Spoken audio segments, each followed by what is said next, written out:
Before we get into our main segment today, we're going to start a little bit differently, and we're going to introduce some Beer 101 that we'll call the Ale Academy. The Ale Academy. At least for now, that could change. And this is for the perspective that there are no dumb questions. Absolutely not. And if you're new to the craft beer scene, we hope that these questions and answers will help you approach your new love for craft in a fun and non-intimidating way. Yeah, there's, when you have a space that's as niche as this and there's a lot of really passionate people, it can be a little intimidating getting into. And that's kind of one of the barriers we want to break down of let's get more people involved in this space and more people loving it. And it's not necessarily meant to be intimidating, but it can be. So let's get some 101 out there and get some more people comfortable coming in through the doors that maybe were intimidated.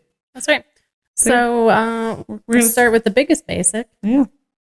How about... jumping on my line there? I did. Yeah. I'm get sorry. out of here. Go ahead. We're going to get back to the basics, talking about the fundamentals of the ingredients in beer and how amazing it is of the amount of variety and flavors and options you can create with basically 4 ingredients. We throw in a few extras here and there, but right now it's a lot of 4 ingredients. Right. So we'll start with number 1. It's the tried and true, the foundation, and that's going to be water. Yeah. It forms the base of literally every single beer. Yeah. There's malted barley or sometimes other grains like wheat. This is where a beer gets its sweetness, body, and all the important fermentables to start making some alcohol.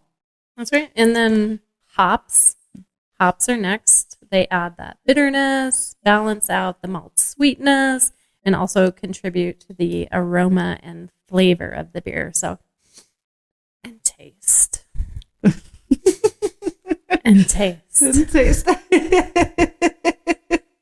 How do you go about that? Sometimes I taste, then I smell. Most of the times I smell, then I taste. I like to try to do it together. I do like start with the smell, and then I let it go, and then I do a taste, and I'm like, ooh, okay. And then I do like another taste, but smell as I'm swishing and drinking.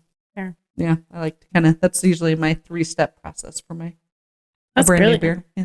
That was ad-libbed, and that was really good. It was more because then I can understand the differences of how the flavor or smell change based on how I'm drinking it. So if all of a sudden I'm like, oh, that tastes off, or I don't like this beer, I'm like, yeah, but I try it in a different way. Okay. Yeah. I like it. Or then I can also be like, I did eat a crap ton of onions for lunch, so maybe that's why it tastes bad. Let's try a different Or garlic. Yeah, garlic. And the final ingredient that's very important is going to be yeast. This is what ferments the sugars, producing the alcohol and the carbonation. So very, very important. It also adds flavors, depending on the type of yeast strains that you're doing. And there's a lot of yeast strains that can be used over and over. Mm-hmm. If you have sour beers, that's going to be because of the yeast strains as well. So lots of variables within that, but we're not going to touch on that currently. But there's some yeast is probably the coolest part of beer, in my opinion. Oh, yeah. But we'll stick with the basics, right? Yeah. It's what gets you there. But it can take you many, many places. So speaking of variety and flavor, we can chat about different styles of beer. Yep. We've got lagers, we've got ales, we've got stouts, porters, IPAs, etc. We'll stop there, right? You can go on and on and on. But each of these has its own unique taste and, of course, history. Yep. Lagers are going to be, we're kind of start at the top. Usually if you go into a brewery, you're going to see a menu and they're going to go lightest down. When you drink, you're going to also want to do lightest down. So we're going to start with lagers, which are typically lighter in flavor, lighter in color, often a lot of carbonation, but they're crisp and clean, and they're super refreshing.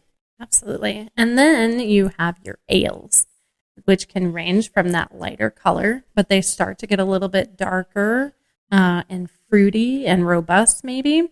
And the diversity in an ale is absolutely incredible. It can take you many places. You're only limited by your imagination. Oh, that's lovely. Thanks, Willy Wonka. Should make a child's book on beer. That'd be fun. Ooh, probably not. I was like, great idea. No, it's a terrible idea. Okay. Not the worst idea. Porters and stouts, that's where we're going to get into your rich, dark beers. They're going to have big flavors, often roasty. Coffee is incorporated in. You can also kind of intertwine into like the sweeter as well. Mm-hmm. And we can't leave out IPAs, right? Famous for their strong hop character, and they range from bitter to aromatic and fruity. Again.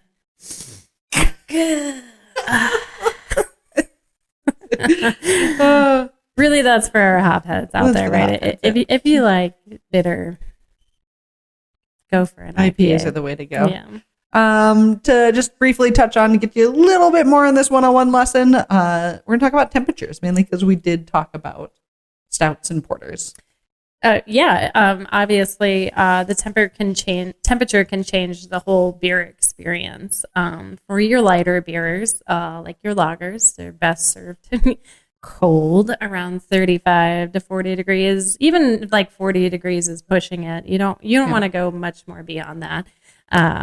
It's going to bring out their crispness. Yeah, I agree.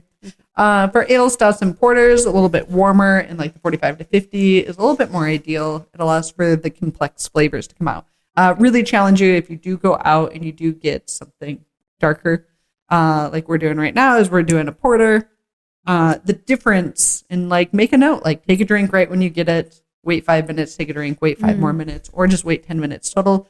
The flavors are going to totally change. This happens really in any beer. It just kind of depends on which beers do you want those flavor changes in, or which beers do you want to get drank really a lot more quick. Like lagers you tend to want to drink quicker because you want them at that colder temperature. Yeah. Whereas stouts, like you get a lot more of that robust. And honestly, a lot of stouts they bring home, I almost keep at like room temperature anyways, and just serve it from that because that's when the most of their flavors come out. Also, if you're struggling with patience, try pouring yourself a glass of 2 of the same kind.